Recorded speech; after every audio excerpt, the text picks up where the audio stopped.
Hey guys, it's your boy Tacho here, back for some more Fire Emblem Heroes, and we have the data mines for the Bridal Beloved's banner. Now, I'm a little bit tired, so I might not have my same energy that I usually have. This update dropped a little bit later than I was hoping for, but we do have the stats for the units, so we're going to go ahead and take a look at them, and let me just also bring up the calculator while I'm at it so we can do a BST check on these guys. Alright, so let me also zoom in here so we can get a better look. And we're going to go ahead and just calculate these BSTs. Alright, so we're going to start things off with Micaiah. So she's got 39 HP. She has 39 attack. She has 20 speed, 19 defense, and 38 res for a grand total of 155. And because she has the duo skill, her BST isn't really all that important because she is going to be counted as having at least 185 BST in any mode that counts scoring. So pretty good. I mean, being effective against armors, of course, is going to be really good for this Micaiah. And with the duo skill for scoring, that's going to help her out in modes like Arena where armored units are very rampant. Very good stuff there. Also, her duo skill is insane, being able to give the broadleaf fan effect to your units while debuffing the foes by 7 defense and res. And we also know that this duo Micaiah has a super boon in attack. So from 39 neutral attack, the super boon puts her at 43. And then she gets +3 from the weapons, so she's at 46 basically. So pretty good attack. This Micaiah is going to be one of the strongest player phase mages for sure. And with that colorless type, she's going to have very little enemies that have colorless type triangle advantage on her. So overall, I'm pretty impressed with the way Micaiah turned out here. They made her speed a complete dump stat, which is fine, I guess. And I am actually going to summon on the banner, which is dropping in basically 2.5 hours from now. So I will be summoning and color sniping on the colorless orbs to try and get just one copy of Micaiah. I'm not too interested in the other units, unfortunately, but I do want to mess around with that Micaiah a bit, because being able to use that duo skill, and I believe she also can stack the dominance effect with units that already have broadleaf fan and effects that do damage based on how many debuffs the foes have. So units like Gunthra and also Ursula's Refine, I believe those are going to stack with the dominance status that Micaiah can grant them. So it's going to be pretty rad testing out that Micaiah. Okay, next up we've got the caterpillar looking Oboro over here. I don't know why her hood looks like that, but I guess that's like traditional for Japanese like wedding attire, I guess, but it does look kind of funky to me. Okay, she's got 42 health. She has 39 attack. She's got 35 speed. She's got 40 defense and 16 res for a grand total BST of 172. Not bad for an infantry sword unit. She doesn't have a perf, unfortunately, but it doesn't really matter because her inheritable sword is actually very good. It grants her attack and defense up 4, and then a light version of the breath effect where she gains +1 special cooldown charge per foe's attack. So that's going to be really nice, and even if you don't want to keep this Oboro, if you manage to summon her, her sword is going to be very nice as an inheritable weapon for some of your other sword units. And we know that this Oboro has a super boon in attack and defense, so that's definitely going to help her out. She has titanic stats in both of those. Now, her res is a bit of a weakness, and she's not really gaining any res from her weapon or anything like that. So you will have to watch out when you're playing this Oboro if you're going to use her as a bait unit. Just keep an eye on all those dragons and mages and try to keep her away from them. But I was surprised that she ended up with 35 speed, because the Lance Oboro that we have in the game doesn't really have that good speed. So she's mainly an attack and defense unit, which I was expecting her attack and defense to be pretty good. But I didn't think she'd have 35 speed, so that's not too shabby for her. Alright, next up, let's take a look at Rafael. So this guy, he is going to be the 4-star demote unit. Alright, he's got 38 HP. 28 attack. Oh, man. They did your boy real dirty with that. So he has... all right, hold on. Let me just finish calculating all the stats, and we'll come back to that. So he's got 35 speed, he's got 20 defense, and then he has 41 res for a grand total of 162. So that's actually kind of low for infantry nowadays. Unfortunate, but that's just how the cookie crumbles. And they did your boy real dirty here, giving him only 28 attack. So the Wodao effect that he has on his weapon is virtually useless because you're really not going to want to have this guy go for any attacks. And it would have been way nicer if he had some other type of support skill on his weapon effect as opposed to that Wodao effect. You're really not going to be hurting much with 28 base attack, and he does actually have a super boon in res, and his weapon is granting him +3 res as well. So this guy's res is going to be through the roof, and you're free to run stuff like sabotage skills and the ploy skills, the OG ploy skills that is, that calculate based on him having higher res than the foes. So he's going to be okay as a debuffer, I guess, if you use skills like that.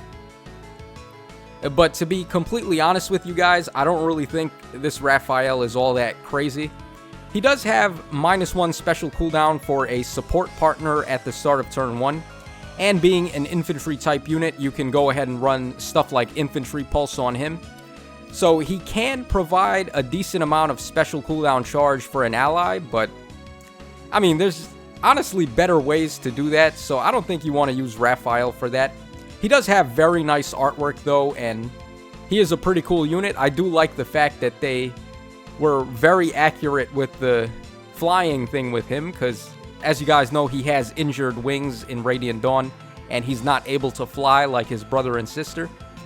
So it is cool that they got that pretty accurate, and his Heron attack animation is just a bird flapping around angrily. So I do enjoy that, but otherwise, I don't think you want to try to summon for Rafael. He doesn't look like he's going to be quite as good as either Rayson or Leanne is. And another downside to this guy is that he doesn't have the +7 HP heal at the start of the turn, like his brother and sister have. So that's just one other point taken off from this guy. I mean, I said it already, but they did your boy real dirty here. It is unfortunate, but I mean, that's just how it is. Alright, next up, let's take a look at Nyla. So, Wolf Queen Nyla, looking really awesome in that bride outfit. So, she's got 40 HP, 35 attack, 41 speed, 31 defense, and 25 res for a grand total of 172. Now, the 172 BST on this Nyla is actually pretty nice. And she does have a super boon in speed, so that's going to bump her up to 45. Pretty nice, and she is definitely going to be a unit that you're going to want to player phase with, because her weapon has that -1 cooldown effect, and then she also gains an additional -1 special cooldown after combat if she's using a special that triggers before or during combat. So, for example, blazing type specials are going to work out very nicely on this Nyla.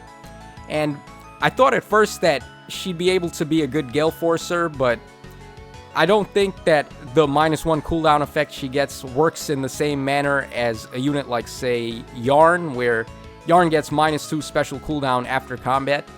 So that makes Yarn a very nice Gale Force unit, but I'm not sure if Nyla is going to work the same way. They worded it a little bit differently, so we're going to have to wait and see how that actually plays out.